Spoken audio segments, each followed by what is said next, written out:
स्वागत करना चाहता हूँ। नमस्कार, कैसे आपका मूड कैसा है? तो पिछले साल हमने भारत जोड़ो यात्रा की थी। कन्याकुमारी से कश्मीर तक हम चले और उसका लक्ष्य भारत को जोड़ने का था। 4000 किलोमीटर हम चले और लाखों लोग हमारे साथ चले। देश में नफरत का माहौल बनाया जा रहा है। एक धर्म को दूसरे धर्म से लड़ाया जा रहा है, एक जात को दूसरी जात से लड़ाया जा रहा है, प्रदेशों को लड़ाया जा रहा है। तो इसके खिलाफ हम निकले। यात्रा में 6-7 घंटे हम जनता से बात करते थे, उनकी बात सुनते थे और फिर अंत में 15 मिनट का 20 मिनट का ऐसा भाषण होता था। तो यात्रा का लक्ष्य आपको अपनी मन की बात बताने का नहीं है। यात्रा का लक्ष्य आपकी मन की बात को सुनने का है। और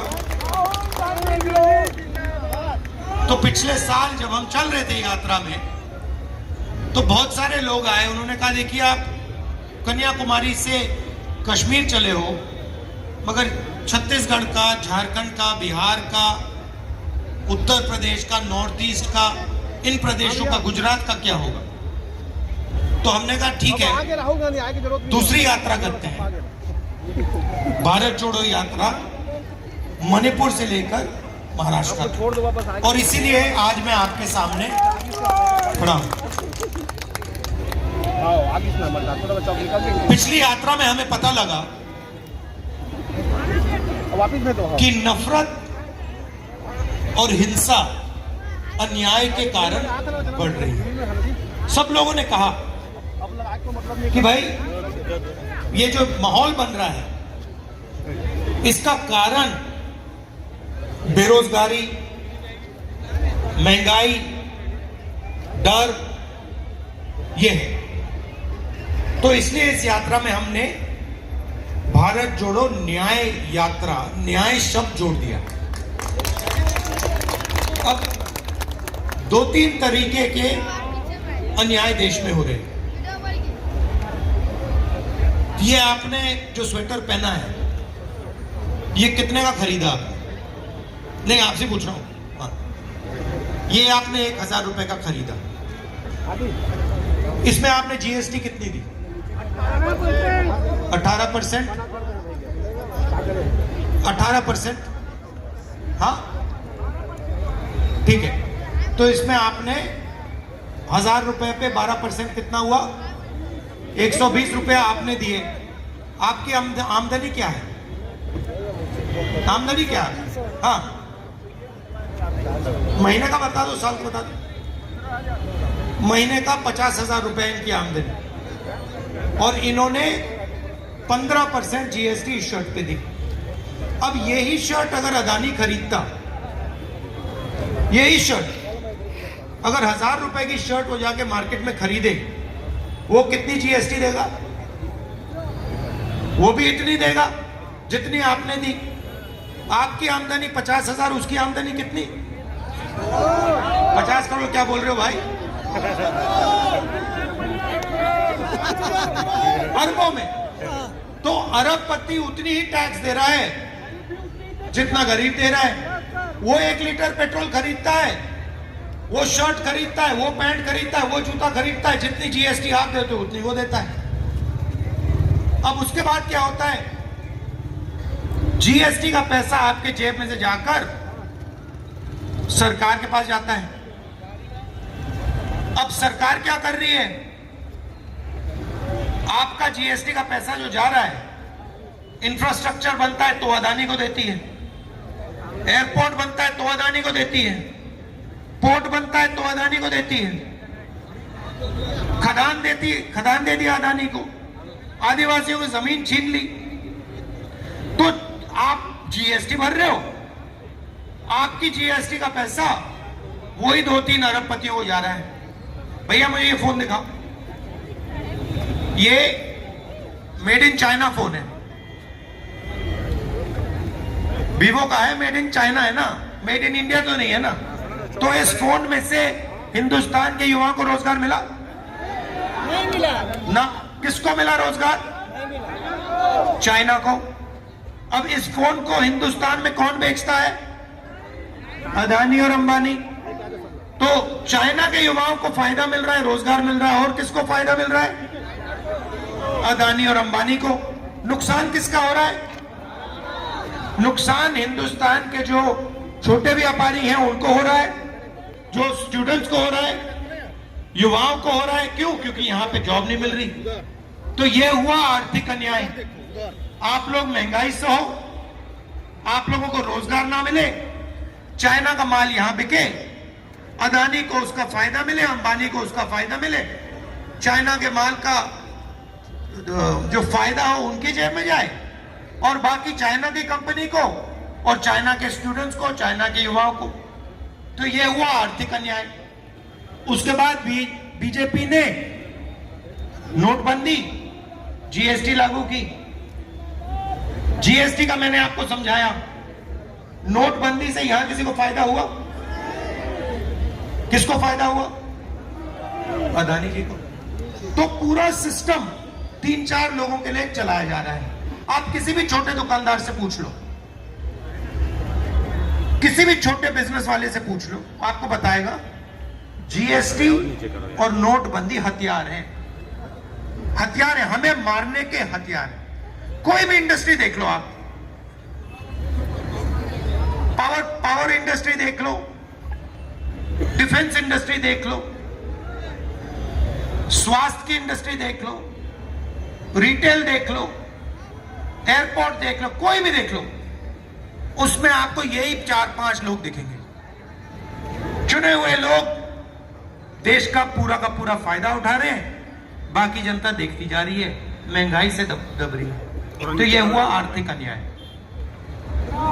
अब मैं थोड़ा सामाजिक अन्याय की बात करता हूं। हेलो, नीचे थोड़ा। देश में कितने पिछड़े लोग हैं? पिछड़ी जात के कितने लोग हैं? कोई जानता है? नहीं।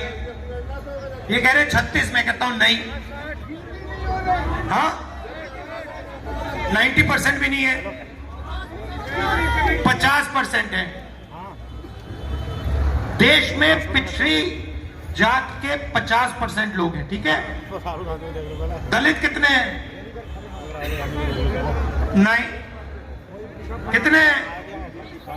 16%, ठीक है? 50 में 16 कितना हुआ? 50 + 16 कितना हुआ? ठीक है। आदिवासी हैं 8%, ये भी जोड़ दो, कितना हुआ?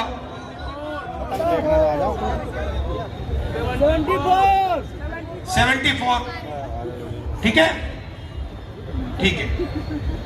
अब 74% दलित, पिछड़ा और आदिवासी की आबादी है। अब आप मुझे बताओ, ये जो पूरा का पूरा पैसा अदानी जी की कंपनी में जा रहा है, अंबानी जी की कंपनी में जा रहा है, इन कंपनियों में ओबीसी, दलित और आदिवासी कितने लोग हैं? कितने हैं बताओ? 10%। मैंने आंकड़ा निकाला, एक नहीं है, 0% है। अब सुनो, मजे की बात सुनो। हिंदुस्तान की 200 सबसे बड़ी कंपनियां, जिनको देश का पूरा धन दिया जा रहा है, इनमें से इनके मालिक ओबीसी, दलित, आदिवासी कितने हैं? भाई एक नहीं है, 200 कंपनियों में एक मालिक, ना दलित का, ना आदिवासी का, ना पिछड़े का, ठीक है? चलो छोड़ो, मैनेजमेंट में बता दो, सीनियर मैनेजमेंट में जो इस कंपनी को चलाते हैं, उसमें बता दो पिछड़े कितने, दलित कितने, आदिवासी कितने? 0। चलो ठीक है, कहो कि भैया मान लो कि कंपनी में एक दलित नहीं होना चाहिए, एक आदिवासी नहीं होना चाहिए, एक पिछड़ा नहीं होना चाहिए, तो कंपनियों को छोड़ दो। अब मुझे बताओ, मीडिया में कितने? ये जो मीडिया वाले हैं, सबसे बड़े अखबार, हिंदुस्तान के 200 सबसे बड़े अखबार, सारे के सारे जर्नलिस्ट, पत्रकार, जो बड़े पत्रकार हैं, इसमें से बता दो पिछड़े कितने, दलित कितने, आदिवासी कितने? 0। चलो इसको भी दे दो, कहो ये भी नहीं चाहिए हमें। अब मुझे बताओ, देश का जो बजट बांटा जाता है, 90 अफसर बांटते हैं, IAS अफसर दिल्ली में बैठे हैं। स्वास्थ्य के लिए कितना पैसा जाता है, शिक्षा के लिए कितना पैसा जाता है, डिफेंस के लिए कितना पैसा जाता है, ये सब निर्णय ये 90 लेते हैं। इसमें से बता दो 90 में से ओबीसी कितने, दलित कितने, आदिवासी कितने? और ये एक बात बताओ, दूसरी बात ये बताओ कि बजट का कितना पैसा ये अफसर बांटते हैं। मतलब 74% लोग मीडिया में नहीं है, सबसे बड़ी कंपनियों में नहीं है, सरकार में बता दो कितने? 2 मिनट बताओ। 90 में से भाई 3 ओबीसी, 1 दलित, 1 आदिवासी। 90 में से 5, 74% का हिस्सा 5, ठीक है? और बताता हूं, अगर बजट में 100 रुपया खर्च होता है तो ओबीसी अफसर कितने रुपए का निर्णय लेते हैं? 5%। दलित कितने का लेते हैं? 1%। आदिवासी कितने का लेते हैं? 100 रुपए में से 10 पैसा। मतलब 74% आबादी बजट का 6%, 6 रुपए, 100 रुपए में से 6 रुपए 10 पैसा संभालती है। आप हैरान हो गए ना? अब गरीब जनरल कास्ट की बात करता हूं। अब मुझे बता दो, गरीब जनरल कास्ट का इन अफसरों में से कौन सा है? एक नहीं है। बड़ी कंपनियों में कौन सा है? एक नहीं है। तो बीजेपी कहती है हिंदू राष्ट्र, हिंदू राष्ट्र। 74% को कुछ नहीं मिल रहा, कुछ नहीं मिल रहा। गरीब जनरल कास्ट को कुछ नहीं मिल रहा। आप मुझे बताओ, राम मंदिर का इनॉग्रेशन हुआ, देखा आपने? उसमें आपने एक गरीब आदमी देखा? एक देखा आपने? उसमें मुझे अमिताभ बच्चन दिखा, ऐश्वर्या राय दिखी, अदानी दिखा, अंबानी दिखा, सारे के सारे बिजनेस वाले दिखे। मुझे एक गरीब बंदा उसमें नहीं दिखा, एक किसान नहीं दिखा, एक मजदूर नहीं दिखा, एक बेरोजगार नहीं दिखा। और ये देखो, पुलिस वाले ने कहा फंस जाओगे भाई, ऐसे मत बोलो। रिटायर आर्मी ने कहा, अच्छा आपकी भी बात करूंगा अभी मैं। नाम क्या आपका? आयो।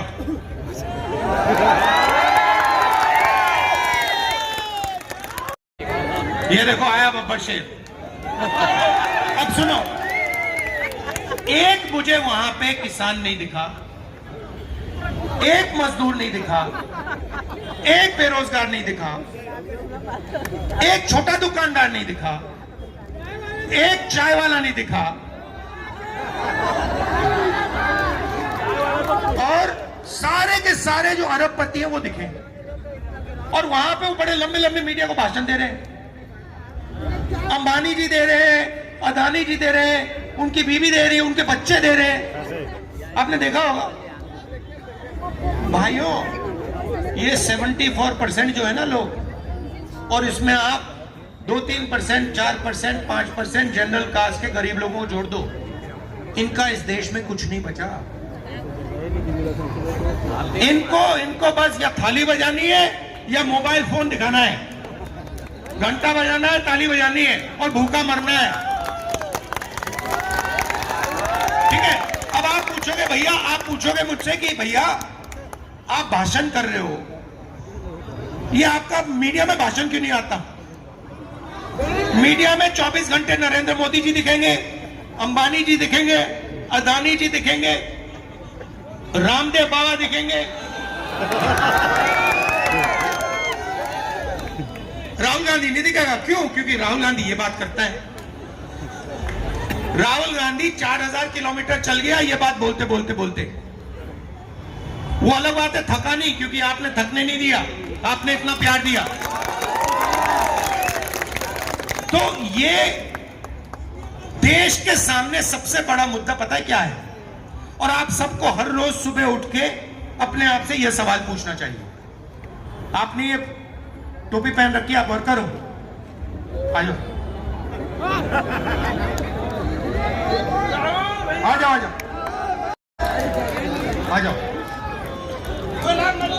कोयला मजदूर, अब सुनो, देखो तो इनके बारे में, कोयला मजदूर के बारे में आपने मीडिया में कभी देखा? कभी देखा आपने? मीडिया वालों ने कभी इनको इंटरव्यू दिया? नहीं दिया। जो एक्स आर्मी वाले हैं उनको कभी देखा आपने मीडिया में? भैया इनकी है ही नहीं। अब मैं आपको अग्निवीर समझाता हूं। आपको समझ नहीं अग्निवीर योजना? मैं समझाता हूं। पहले क्या होता था, ये एक्स आर्मी के हैं, ये एक्स आर्मी के हैं। कब गए आर्मी में आप? ये 2004 में गए। आप क्यों गए? देश सेवा करना था, जज्बा था, भारत माता की सेवा करना था। तो इनके दिल में आग जली थी देश प्रेम की, देशभक्ति की, इसलिए ये गए। अच्छा भैया, कौन से बॉर्डर पे गया? मैं कम्युनिकेशन आईटी में सिग्नल में था, कंप्यूटर ऑपरेटर था। ये कंप्यूटर ऑपरेटर का काम किया। जब ये निकले, आर्मी ने इनसे कहा, कब निकला?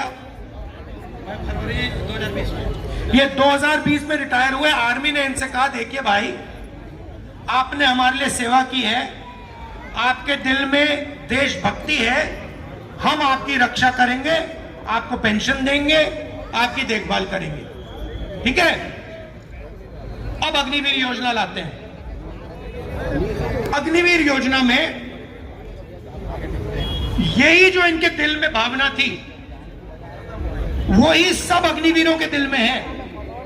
मगर उनसे बताया जा रहा है, उनको बताया जा रहा है कि भैया देखो, आप आओ, आप 4 साल काम करो, ठेके पे काम करो। ये ठेका शब्द जो आपने प्रयोग किया है बहुत जरूरी शब्द है। ठेके पे काम करो, 4 साल बाद अगर 4 लड़के आए, 3 को हम आउट कर देंगे और 1 को रखेंगे। अगर युद्ध होता है या बॉर्डर पे किसी अग्निवीर को छाती में गोली लगती है, वो शहीद हो जाता है, तो अग्निवीर को शहीद दर्जा नहीं दिया जाएगा। बात समझ आई? मतलब हिंदुस्तान में 2 तरीके के शहीद बना दिए। एक गोली खाएगा, उसको शहीद का दर्जा दिया जाएगा। दूसरा गोली खाएगा, शहीद होगा, उसको कहा जाएगा भैया तू शहीद नहीं है। मतलब जो ठेकेदारी पूरे देश में फैला रहे हैं लोग। अच्छा, ठेकेदारी और ये जो कॉन्ट्रैक्ट लेबर कौन करता है? मैं हूं का इधर, मैं हूं। कॉन्ट्रैक्ट लेबर कौन करता है, पहले मुझे ये बताओ। हाँ? अरे नहीं भाई, कॉन्ट्रैक्ट लेबर 74% वाले लोग करते हैं। आप जाओ, कोई लिस्ट निकालो कॉन्ट्रैक्ट लेबर की, मैंने निकाली है। कॉन्ट्रैक्ट लेबर का लिस्ट निकालो, उसमें नाम देखो, उसमें आपको दिखेगा ओबीसी, दलित, आदिवासी और 2-3 गरीब कास्ट के जनरल लोग मिलेंगे। तो इन्होंने क्या किया, इन्होंने आर्मी को 2 भाग में बांट दिया। एक अग्निवीर में 2 पार्ट बना दिए। एक हुआ कॉन्ट्रैक्ट लेबर, मजदूर, जिसको आप उठा के फेंक सकते हो, उसका नाम है अग्निवीर। उसमें पता है कौन लोग जाएंगे? 74%। उसमें गरीब लोग जाएंगे, उसमें 74% जाएंगे। उनको कहा जाएगा भैया देखो, 3 साल आपने काम किया, 4 साल काम किया, बाहर आउट, निकलो यहां से, जाओ निकलो यहां से, तुम्हारी अब जरूरत नहीं है। तुम जाके देश में मजदूरी करो। यहां तुमने मजदूरी की 3 साल यहां की, अब जूता मार के तुम्हें बाहर निकाल दिया जाएगा, अब देश में मजदूरी करो। और वही जो 2-3% वाले लोग हैं उनको वहां पे परमानेंट जॉब मिलेगा और वो शहीद होंगे, उनको शहीद का दर्जा मिलेगा। और बाकी लोग अगर शहीद हो गए उनको कुछ नहीं मिलने वाला। तो हिंदुस्तान को 2 पार्ट में बांटा जा रहा है। एक है 2-3% जिसके हाथ में मीडिया, जिसके हाथ में कोर्ट्स, जुडिशरी, सेना, पुलिस, बड़े बड़े बिजनेस। अच्छा और बताता हूं, प्राइवेट अस्पताल देख लीजिए, 200 सबसे बड़े प्राइवेट अस्पताल। जब आप बीमार होते हो आपको वहां जाना पड़ता है, एक्सरे, एमआरआई सब होता है, आपके जेब से पैसा निकलता है। अच्छा ये बता दो, बाकी सब छोड़ दो, कहो ठीक है भैया हम दलित हैं, हम आदिवासी हैं, हम पिछड़े हैं, ये हमें नहीं चाहिए। प्राइवेट अस्पताल के मालिक ओबीसी, दलित, आदिवासी कितने? 0। अपोलो का मालिक, एस्कॉट्स का मालिक, मेदांता का मालिक, मैक्स का मालिक, सब चेक किया भाई। मैंने नाम देख देख के चेक किया है भैया। मैं ढूंढ लूं एक दलित को, एक आदिवासी को, एक पिछड़े को मिल जाए मुझे यहां, मैं उससे मिलना चाहता हूं। तू कैसे घुस पड़ा? क्या किया तूने? जादू से तू इस सिस्टम में कैसे घुसा? मैं पूछना चाहता हूं, मैं ढूंढ रहा हूं उसको, अभी तक नहीं मिला। प्राइवेट अस्पताल में नहीं है, चलो छोड़ो, आप ये कहो प्राइवेट अस्पताल में नहीं चाहिए हमें, हम भूखे मरना चाहते हैं, ये भी कह दो। अब मुझे बताओ, कॉलेजेस और यूनिवर्सिटीज, सबसे बड़े कॉलेज यूनिवर्सिटी जो है प्राइवेट, वो कर्नाटक में नाम क्या है उसका?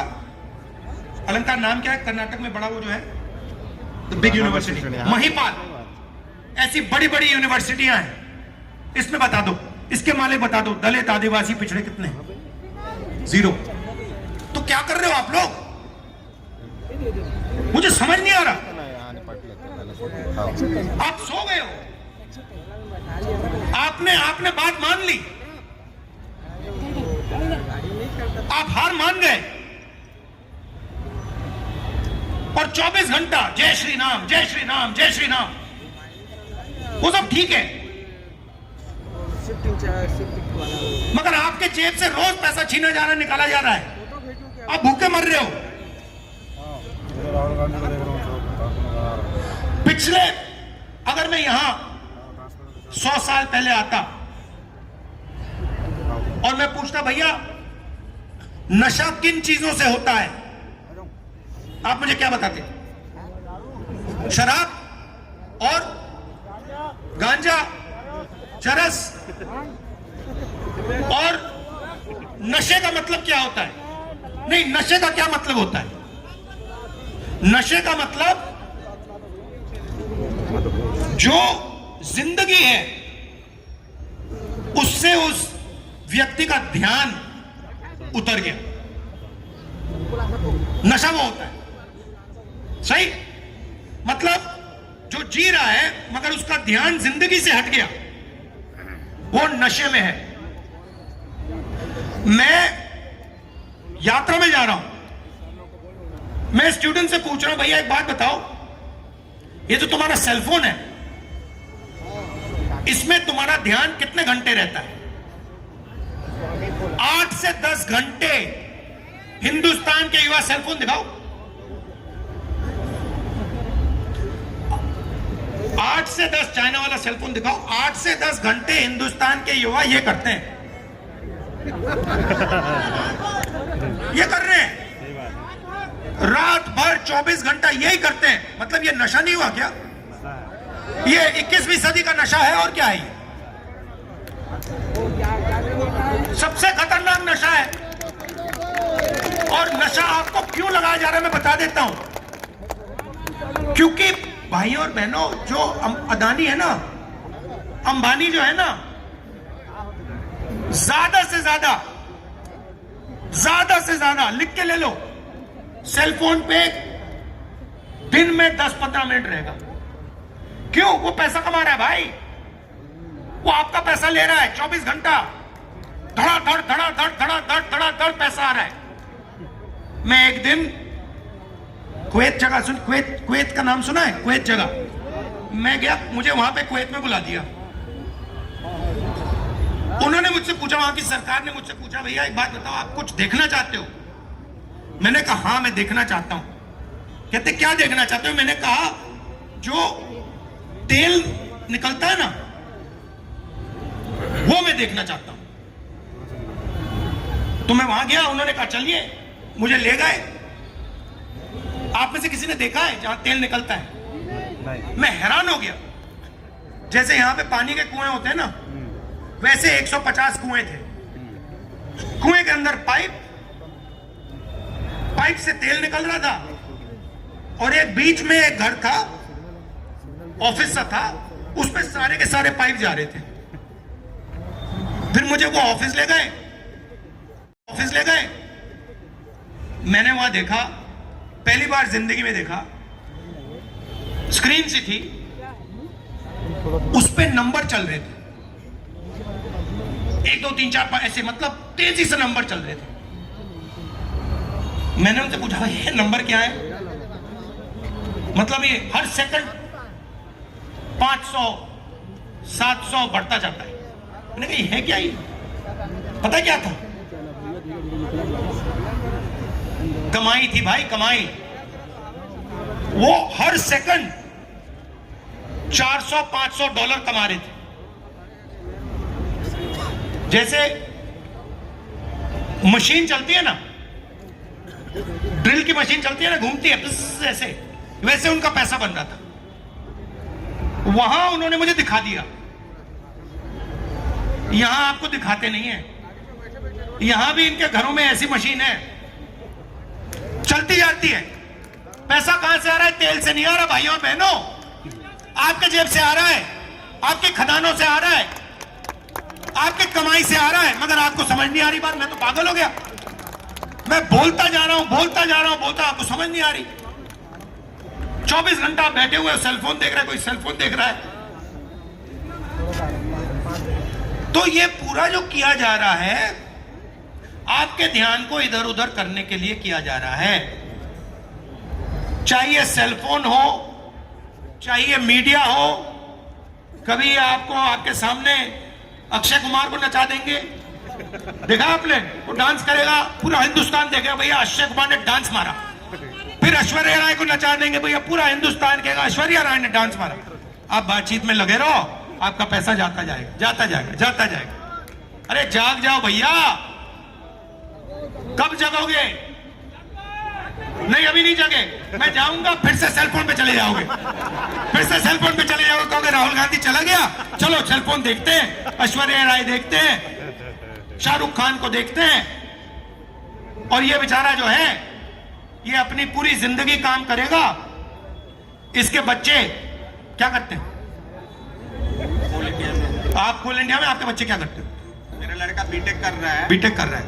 अब देखो, बीटेक करने में आपने प्राइवेट यूनिवर्सिटी को कितना पैसा दिया? कम से कम 5 लाख दे। 5 लाख रुपए आपके जेब से मिले।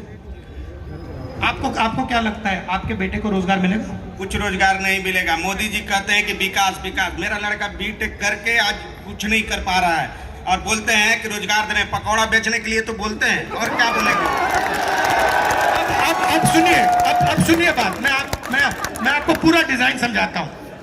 कोल इंडिया पब्लिक सेक्टर यूनिट है। आप बात समझे नहीं। ये कोल इंडिया किसका है? नहीं, सरकार का नहीं है। नहीं, ये आपका है। ये आपका है, सरकार का नहीं है। ये आपका है। अब ये उसमें काम करता है बेचारा, ये अपना खून पसीना दे रहा है। देखो टोपी पहनी हुई है। क्यों पहनी हुई है? क्योंकि जहां काम करता है चोट लग सकती है। अब क्या हो रहा है? कोल इंडिया को आस्ते आस्ते पीछे से ऐसे गला घोंटा जा रहा है। सरकार गला घोंट रही है, आस्ते। जब गला घुट जाएगा, कहेंगे कोल इंडिया काम नहीं कर सकता, कॉम्पिटिटिव नहीं है, चलो इसको अदानी को दो, वो चलाएगा। फिर क्या करेंगे? इनको उठा के बाहर फेंक देंगे। इनकी नौकरी ले ली, इनसे 5 लाख रुपए बेटे के शिक्षा के लिए ले लिए। भैया आपके कोई बीमार हुआ कभी परिवार में? बीमार है, प्राइवेट अस्पताल में गए, कितना पैसा लगा? एक बार जाने में मतलब एडमिट करने का मतलब 30 से 40 हजार रुपया घुस जाता है। तो 30-40 हजार रुपए प्राइवेट अस्पताल में जा रहे हैं एक बार के लिए। 5 लाख रुपए शिक्षा के लिए चले गए, और थोड़ी देर में इनको बेरोजगार बना दिया जाएगा, वीआरएस दे दिया जाएगा। जानते हो वीआरएस क्या होता है? Voluntary retirement scheme.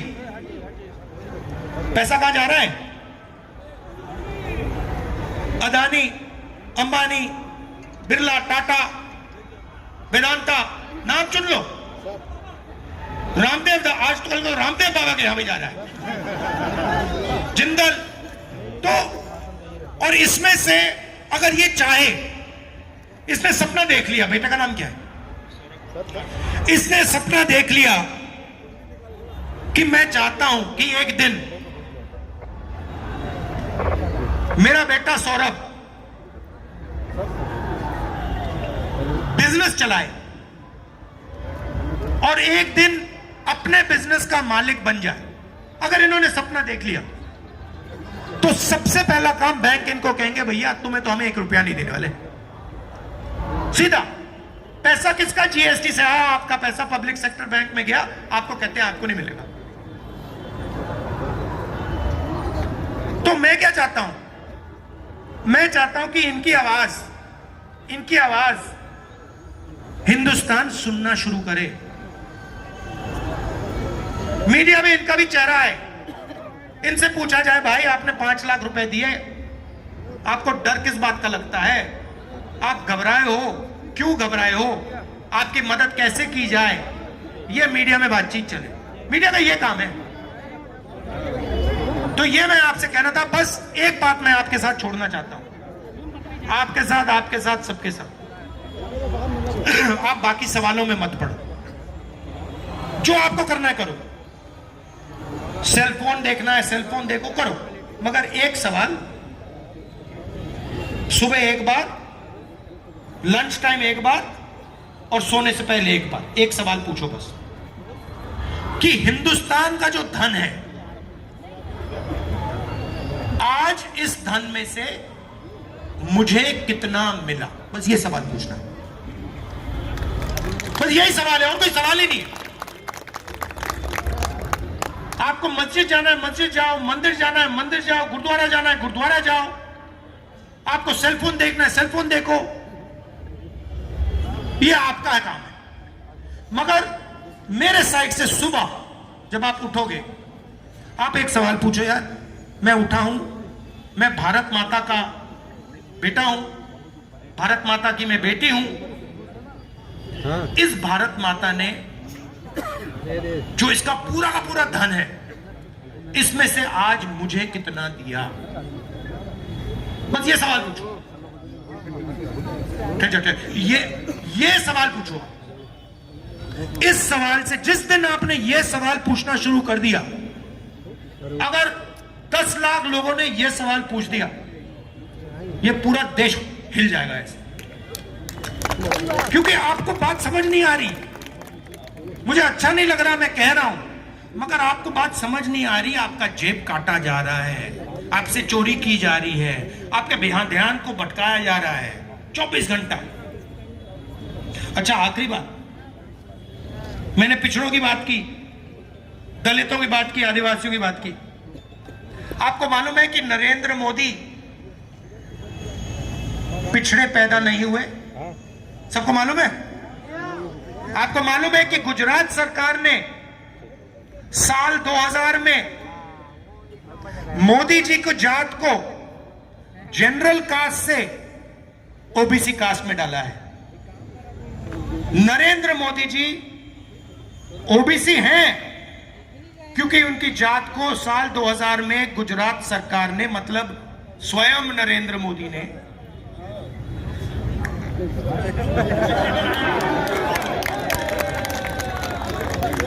अब आप कहोगे हाँ ठीक है, मोदी जनरल कास्ट का है, राहुल गांधी भी ओबीसी नहीं है, सही बात है, मगर मुझे अन्याय अच्छा नहीं लगता। मुझे अन्याय अच्छा नहीं लगता जब मैं देखता हूं कि मेरा यहां भाई है, ये आर्मी में जनरल नहीं बन पाया, ये आर्मी का चीफ नहीं बन पाया, या ये कोल इंडिया में बैठा है और ये कोल इंडिया का मालिक नहीं बन पाएगा, चाहे कितना भी काम कर ले ये नहीं बन पाएगा। मेरे दिल में गुस्सा आता है, इरिटेशन होती है, ये क्यों हो रहा है? तो ये मेरी आदत है, मुझे अन्याय अच्छा नहीं लगता। तो ये मैं आपसे कहना चाहता था, आपने इस यात्रा की मदद की, आप आए, आपने बात सुनी, इतना प्यार दिया, नफरत के बाजार में मोहब्बत की दुकान खोली, इसके लिए दिल से आपका धन्यवाद। अच्छा, आप कुछ कहना चाहते हैं सेना के बारे में? मैं राहुल जी बैठे हैं और आप सब लोग को बताना चाहता हूं कि जो हाल सैनिक का किया है अग्निवीर बना के, वही हाल पूर्व सैनिकों का कर दिया है सिक्योरिटी गार्ड बना के। आज बीजेपी का नेता बोलते हैं कि मेरे ऑफिस में सिक्योरिटी गार्ड लगो, उसको शर्म नहीं आता? एक देशभक्त आदमी को सिक्योरिटी गार्ड ड्यूटी के लिए बोलते हैं। राहुल जी हमेशा फौज के बारे में, फौज के सम्मान के बारे में हमेशा बोलते हैं, लेकिन उनकी आवाज को दबा दिया जाता है, उनका सुनता नहीं। एक वक्त आएगा जो राहुल गांधी हम सबके साथ खड़े होंगे और सबके साथ खड़े हैं। देश के प्रधानमंत्री राहुल गांधी बनेंगे और देश के गरीबों का उद्धार करेंगे। राहुल जी, मैं एक सवाल आपको छोड़ना चाहता हूं। जो छत्तीसगढ़ में भर्ती सरकारी नौकरी में चलता है, उनमें आम परीक्षार्थियों या आम लड़कों जो 20-22 साल सर्विस करके जो 20-22 साल के लड़के हैं वो कंपटीशन लड़ते हैं, वो सैनिक को मत लड़वाइए। उनके लिए अगर पोस्ट है तो सैनिक में ही कंपटीशन होना चाहिए, हम सैनिक को मिल जाएगा। हम लोग का शिक्षक भर्ती में 12,000 पोस्ट, 1200 पोस्ट खाली था, जिनमें पूरा खाली गया, और उनमें अगर हमको शिथिलता दी जाए, बीएड कर लिए हैं लेकिन टेड में थोड़ा शिथिलता दे दिया जाए तो हम टीचर बन के एक अच्छा पढ़ा सकते हैं और देशभक्ति की भावना जगा सकते हैं, संविधान के बारे में समझा सकते हैं। ये नकली मोदी जी का नियत और नियत दोनों ठीक नहीं है। इसी आशा के साथ नफरत छोड़ो, भारत जोड़ो, जय हिंद, जय भारत, जय छत्तीसगढ़। ये मैंने नहीं बोली, भूल गया। नहीं, गलती मैं करता हूं भैया, मैं मोदी जी नहीं हूं कि कभी गलती नहीं करता हूं, मुझसे गलती हो जाती है, मैं आप जैसा हूं। तो इन्होंने बात बिल्कुल सही बोली। जो सरकारी नौकरियां हैं जो खाली पड़ी रहती हैं, उनको सबसे पहले भरना है और उनको गरीब से गरीब लोगों के हवाले करना है। ये आपकी पूंजी है, ये नौकरियां जो हैं ये आपका धन है और ये आपके हवाले करा जाना चाहिए। अब आखिरी बात, सामाजिक न्याय का सबसे बड़ा क्रांतिकारी कदम आप जानते हो? जोर से बोल यार, जोर से। क्यों? क्योंकि इससे जाति जनगणना 2 मिनट में आपको समझा देता हूं। आपको कभी चोट लगी है? चोट लगी कभी? चोट लगा खदान में, जब आप अस्पताल गए, जैसे आपके पैर में चोट लगी, पहले डॉक्टर कहता है भैया एक्सरे कराओ, जी कहता है ना? हाँ कहता है। ये जाति जनगणना देश का एक्सरे है। इसके बाद पता लग जाएगा कि कौन सी जात के कितने लोग हैं और कौन सी जात के कितने लोगों के पास कितना धन है, पिछड़े कितने, दलित कितने, आदिवासी कितने, जनरल कितने, माइनॉरिटी कितने। जनरल लोगों के पास कितना धन और उनमें से कितने के पास कितना धन, पिछड़ों के पास कितना धन और पिछड़ों के पास कौन सी जात के पास कितना धन।